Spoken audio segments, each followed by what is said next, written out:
ఏం ఆరోపిస్తుందో వాళ్ళకే క్లారిటీ లేదు. వాళ్ళే అవినీతి జరిగిందంటారు. అవినీతి ఎక్కడ జరిగింది, ఎక్కడి నుంచి ఎక్కడ ట్రాన్సాక్షన్ జరిగింది, ఆ ట్రాన్సాక్షన్ ఎవరికి ముట్టినాయి అనే దాంట్లో చెప్పాలి కదా. మరి ఏసీబీ అంటే అసలు ఏసీబీకి సంబంధం లేని కేసు, వాళ్ళు పెట్టినటువంటి మనీ లాండరింగ్ కేసుకు సంబంధం లేదు, ఆ సెక్షన్లే వర్తించవు.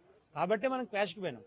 కానీ విచారణ చేసినటువంటి ఏజెన్సీ మొత్తం విచారణ ఆపి ఎఫ్ఐఆర్ కొట్టేయమని లేము అని చెప్పి హైకోర్టు అన్నది. కాబట్టి వారు కూడా కేటీఆర్ గారు, మా వర్కింగ్ ప్రెసిడెంట్ గారు చాలా స్పష్టంగా, నేను మాజీ మంత్రిని, ప్రస్తుత ఎమ్మెల్యేని, చట్టాల మీద గౌరవం ఉంది, మీరు ఏ ఏజెన్సీ ద్వారా ఎన్నిసార్లు రమ్మన్నా నేను రావడానికి సిద్ధంగా ఉన్నా, విచారణకు సహకరిస్తా అని చెప్పిర్రు. వారేందంటే మెంటల్గా కొంచెం హరాజ్ చేయాలి, హింసించాలి, ఏదో ఒక మానసిక సంతృప్తిని పొందాలని చెప్పేసి రేవంత్ రెడ్డి చేసినటువంటి ఒక ప్రయత్నం తప్ప దీంట్లో వాస్తవానికి ఏమీ అంటే ఏమీ లేదనేటువంటి స్పష్టం. కడిగిన ముత్యం లెక్కనే కేటీఆర్ గారు బయటకు వస్తారు. రేపు మళ్ళీ ఈ సమాజం దృష్టిలో ఏందో మనం పొరపాటు చేసామని అనిపించుకోకూడదు. కాబట్టే వారు సహకరిస్తామని చెప్పారు. కాబట్టి ఈరోజు ఈడీ విచారణ హాజరయ్యారు, మన ఏసీబీ విచారణ హాజరయ్యారు, మళ్ళీ పిలిచిన వాళ్ళు వస్తారు. కానీ మనం అర్థం చేసుకోవాల్సిన విషయం ఏంటంటే, ఇక్కడ ఏసీబీ ఎఫ్ఐఆర్ కాకంటే ముందే ఈడీ ఆఫీస్ నుంచి ఫోన్ చేసి ఎఫ్ఐఆర్ అయిందా అని చెప్పేసి అంత ఆతురతతో అడగాల్సిన పరిస్థితి ఎందుకు వచ్చింది?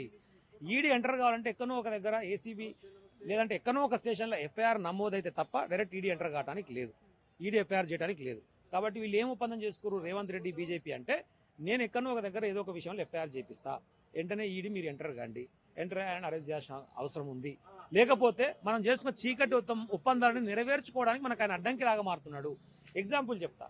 పొంగులేటి శ్రీనివాసరెడ్డి పోయి అదానిని కలవటానికి పోయిండు ఐటీసీ కోహినూరులో. ఇట్లా పోయిన అర్ధ గంటలో కేటీఆర్ గారు ట్వీట్ చేశారు, ఏంది రహస్య సమావేశం ప్రెసిడెన్షియల్ సూట్లో ఐటీసీ కోహినూరులో అని.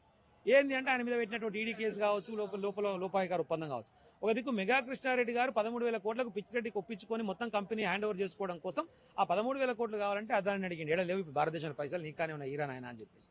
అప్పుడు వీళ్ళ మధ్యన జరుగుతున్నటువంటి ఇటు పొంగులేటి కానీ ఇటు మెగా కృష్ణారెడ్డి కానీ అదాని మధ్యన కానీ కుదిరిన ఒప్పందం ఏంటంటే, నేను మీకు సహాయం చేస్తే నాకు వచ్చేది ఏంటంటే, అక్కడ 80 ఎకరాల సర్వే నెంబర్ 46-83 ఏదో ఉంది గవర్నమెంట్ ల్యాండ్, అది గవర్నమెంట్లో సెటిల్ చేసి 10 సంవత్సరాలు కేసీఆర్ అనేటోడు నన్ను ఇక్కడ రానియలేదు, నాకు బాగా ఇగో ఉంది, నాకు 80 ఎకరాలు ఇస్తే పెద్ద బిల్డింగ్ కట్టి అదాని అని చెప్పేసి నా సామ్రాజ్యాన్ని హైదరాబాద్లో చూపించుకోవాలని చెప్పేసి వానుకో పర్సనల్ ఇగో. అంటే ఈ ముగ్గురు కలిసి ఇటు కాంగ్రెస్ బీజేపీని మధ్యన మీడియేట్ చేసుకుంటూ అదాని చేస్తున్నటువంటి కుట్రలో భాగమే కేటీఆర్ గారి మీద ఈడీ విచారణ.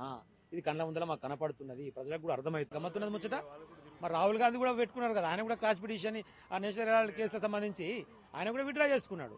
వాళ్ళు కూడా కోర్టును వాడుకున్నారు, వాళ్ళు కూడా సుప్రీంకోర్టుకు పోయారు. కోర్టులు ఉన్నది దేనికి? అక్రమ కేసులు పెట్టినప్పుడు దాన్ని ఎదుర్కొంటూనే లీగల్ కూడా ఎదుర్కోవాలి కదా, లీగల్ బ్యాటిల్ చేయాలి, ప్రజా ఉద్యమాల బ్యాటిల్ చేయాలి. లీగల్ బ్యాటిల్ మీద సాధ్యం అయితలేదు అనుకున్నప్పుడు వీళ్ళు చేసినటువంటి కుట్రాపూరితమైనటువంటి మానసిక సంఘర్షణకు సంబంధించినటువంటి ఏదైతే మెంటల్ హరాస్మెంట్ చేస్తున్నారో దాన్ని అన్నింటినీ కూడా ప్రజా ఉద్యమాల ద్వారా ఎదుర్కోవడానికి కూడా బీఆర్ఎస్ పార్టీ సిద్ధంగా ఉన్నది. మాకేం శశభిషాలు లేవు, ప్రజలు అన్ని గమనిస్తూనే ఉన్నారు. ఆ హైడ్రా విషయంలో గమనిస్తున్నారు, మూసి విషయంలో గమనిస్తున్నారు, ఇచ్చినటువంటి హామీల విషయంలో గమనిస్తున్నారు. నువ్వు కేవలం ఒక మానసికమైనటువంటి సంతృప్తి పొందడం కోసం